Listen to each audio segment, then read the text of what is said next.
again, this is Ken Kreitzer for CBSI Services, our CBSI Talking Business interview series, talking with leaders in the field of digital marketing, direct marketing, banking, insurance, and business education. All to highlight our team at CBSI. We're based in Harrison, New York. We provide insurance-based benefits to the credit card and payments industry. And today we're going to talk a little bit about the holiday season, the Postal Service, mail delivery, package delivery, with one of the experts in the country on that, and that is Christine J. Erna, who is based in New England. She is with TEC Mailing Solutions, actually based in Wisconsin, where I'm going to be this weekend. But Christine has a long tenure, worked at the US Postal Service for 18 years, as work studying, helping clients work with the mailing with the Postal Service. Christine, good to see you. How are you today? I am great. Thank you so much, Ken. I appreciate you having me. Yes, fall has arrived. Yeah. And with that, something that the industry was concerned about, the implementation of change at the United States Postal Service on October 1st, a change in the rate structure, but also a change in the delivery standard, adding time for mail going across the country, trying to use less air transport of mail, and causing delays. What has been your impression of that impact of the October 1st changes to the Postal Service? So shippers or parcel shippers knew that it was coming. It was not a surprise. Anytime the Postal Service changes rates, they have a process that they have to go through and get it approved. So this is actually the third rate change this year. There was one in January, then there was another one August 29th, which affected more the letter size mail. And then October 1st was all of the parcel style mailings, priority mail, first class packages, as well as parcel select and parcel select lightweight packages. Yes, the shipping season is upon us, and everyone is trying to learn from last year, the disastrous season that we had, trying to put the processes and plans in place for this year, and the Postal Service has done that as well. The rate change is not uncommon for this time of year. The Postal Service did it for the first time last year, but the other shippers have been doing it for quite some time. Excuse me. Yes, they're making money. They have a beaucoup volume of parcels in the network that they're moving. This is part of their 10-year plan, is focusing on the parcel and shipping industry. It has the mailing side of the industry very nervous because there's still a lot of traditional letter size direct marketing and first class mail that supports a huge industry. The Postal Service has come out to reassure people that they are still focusing on that letter size mail, but they're also in tandem executing a parcel shipping plan and processing parcel plan that they've never had to do in the past. Well, last year we saw e-commerce take off as people were shopping on Amazon, online, other online platforms, and put tremendous strain on the delivery business. And we saw that the Postal Service was kind of taking up what could not be delivered by the other carriers, by Federal Express, by UPS, or by Amazon's delivery network. And that was strain on them. It also was an opportunity. It was a revenue opportunity. What was learned from last year when we had the big shift to e-commerce? Well, there was just physically no capacity to store those packages in addition to the volume of traditional mail that was in the Postal Service's network to move it. In addition, on top of that, being in the middle of pandemic, the staffing shortages just further complicated that. You just have volumes and volumes of mail with nobody to move it.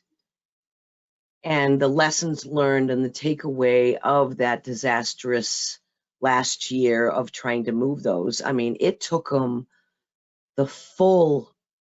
our first quarter of this year through March to clear out the backlog of what was just, stymied, just not moving. But what they've done, and I actually attended an area inspiring mail meeting hosted by the Postal Service and the industry yesterday for the Central Region.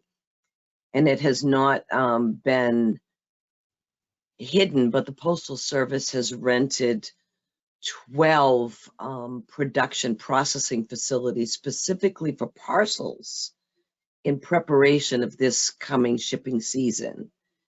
And they've done that in close proximity to the locations that they had so much trouble with last year.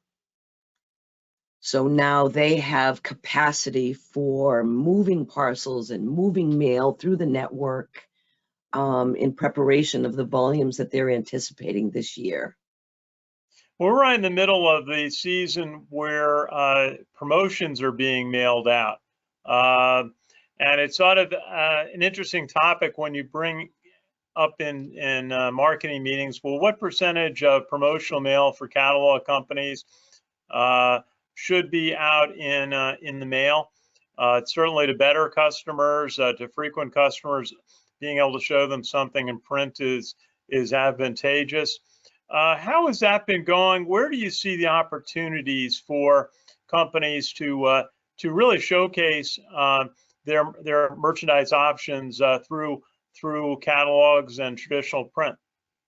So it's a very, timely question, because coming up is the Postal Service's promotion for mobile shopping.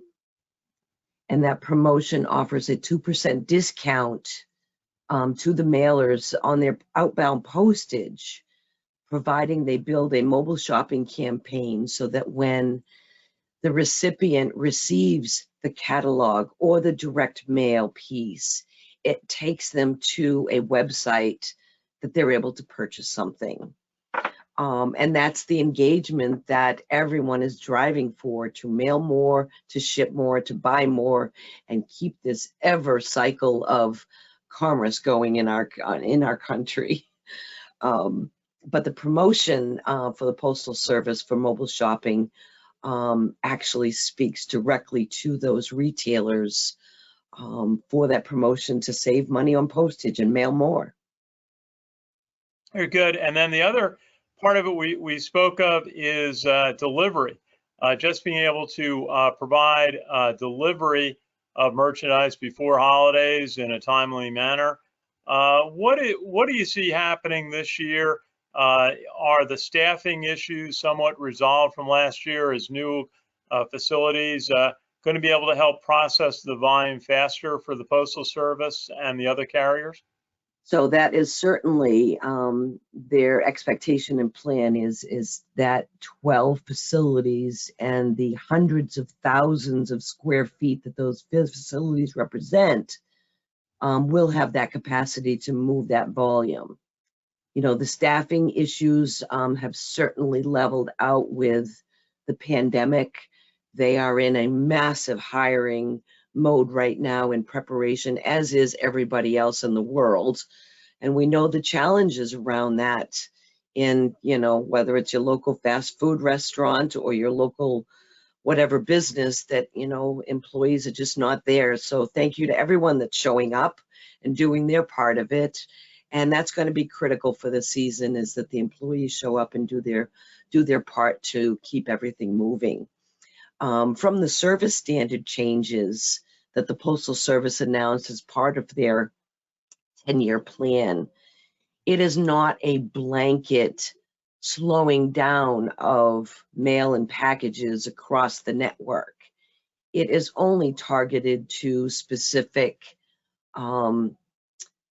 classes of mail that would be better suited for moving in a road or rail situation than through the cost of air transportation.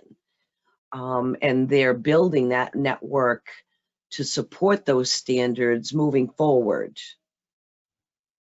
Well, one of the things that we keep an eye on is delivery of bank statements. Financial service industry still mails a lot of statements for regulatory reasons. Some people prefer just to receive a printed paper printout. It's easier to read than something long coming in online. How do you see that part of the delivery process a vital service to the public, but also a vital revenue source for the Postal Service? How is its effectiveness of delivering a first-class mail like that working? First-class mail moves extremely fast, and it has been for a very long time. Since in the inception of the automation program back in the late 80s, early 90s, and barcoding technology, and every bank statement in this country, I would suspect, has an intelligent mail barcode on that mail piece when it's produced and mailed. That is the most efficient and economical way that first-class mailers can mail, and that is the best way for the Postal Service to move that mail, because it just, as a work share program, skips so many steps, and they're able to direct that mail to where it needs to go. And that part of the service standard process change hasn't changed. That mail is still moving. Very good. Now, one of the elements that came out with the new Postmaster General, Louis DeJoy, was a 10-year strategic plan announced in March that was directed to try to get the Postal Service to a break-even point. And there's always been a lot of discussion about what are the true costs of just the mail service, but also the employees' retirement fund and medical fund issues and pre-funding that. What has been the industry reaction to the 10-year plan that Postmaster General DeJoy announced this spring? The industry is very discouraged, to be honest with you. The 10-year plan was labeled and marketed as an industry-involved plan, which the industry was not involved. The executive leadership of the Postal Service devised and developed this plan. They may have spoken to some individuals, but it is not known who those individuals were if they did. And the impact of this 10-year plan to the industry, specifically for the long-term traditional mailers, is the focus of this plan being on the parcel and shipping worlds. And they're feeling very, what about us? The mailing industry is such a critical and important part of our economy. The parcel and shipping world is, the e-commerce side, the retail world of us buying things. Yes, there are medications that are shipped, but your point about a first-class bank statement, maybe it's, a mortgage closing documents that are sent out through express mail.